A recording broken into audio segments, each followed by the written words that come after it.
দুই বোন তাদের ছোট সন্তান নিয়ে ঘুমিয়েছে, কিন্তু ঘুমের মধ্যে ভুলবশত একজন অন্যজনের সন্তানকে দুধ পান করিয়ে ফেললো। এখন তারা প্রাপ্তবয়স্ক। প্রশ্ন হলো তাদের মধ্যে বিবাহ বৈধ কিনা। খুব দরকারি প্রশ্ন। যদি কোনো নারী তার দুধ কোনো সন্তানকে পান করান, তিনি যেই হোক না কেন, নিজের আপন বোনের সন্তানই হোক না, অসুবিধা নেই। ভুলে পান করাইছেন, তাতেও অসুবিধা নেই।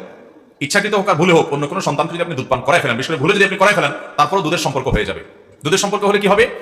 দুই বোন তারা একজন অন্যজনের সন্তানকে দুধ পান করাই ফেলছেন নিজের সন্তান মনে করে ঘুমের তালে। হতে পারে যদি এরকম হয়, তাহলে সেক্ষেত্রে যেই সন্তানটাকে তিনি দুধ পান করাইছেন ওই সন্তানটা তার দুধ সন্তান হয়ে গেল। দুধ সন্তান হওয়ার কারণে এই ভদ্রমহিলা তার নিজের যে পেটের সন্তান যারা দুধ পান করছে তাদের সাথে এই দুধ পান করা বাচ্চাটার ভাই বোনের সম্পর্ক হয়ে গেছে। তাহলে তাদের মধ্যে আর বিয়ে বন্ধন আবদ্ধ হওয়া জায়েজ হবে। এমনি খালাতো ভাই বোন বিয়ে তো জায়েজ আছে, কিন্তু যেহেতু একই মায়ের দুধ দুজন মিলে পান করছে, যেন দুধ ভাই বোন হয়ে গেছে, যার কারণে তাদের মধ্যে বিবাহ আর হবে না, জায়েজ হবে। এবং বিয়ে জায়েজ হবে না, তাদের সাথে পর্দার বিধানও থাকবে না, যেহেতু দুধ ভাই বোন অতএব দেখা দিতে পারবে। কথা কি বুঝতে পারছি? অতএব ভুলেও যদি এটা হয়, তারপরও দুধের সম্পর্ক সাব্যস্ত হবে। তাহরুমু মিনার রাদাআতি মা তাহরুমু মিনান নাসাব হাদিসে আছে। অথবা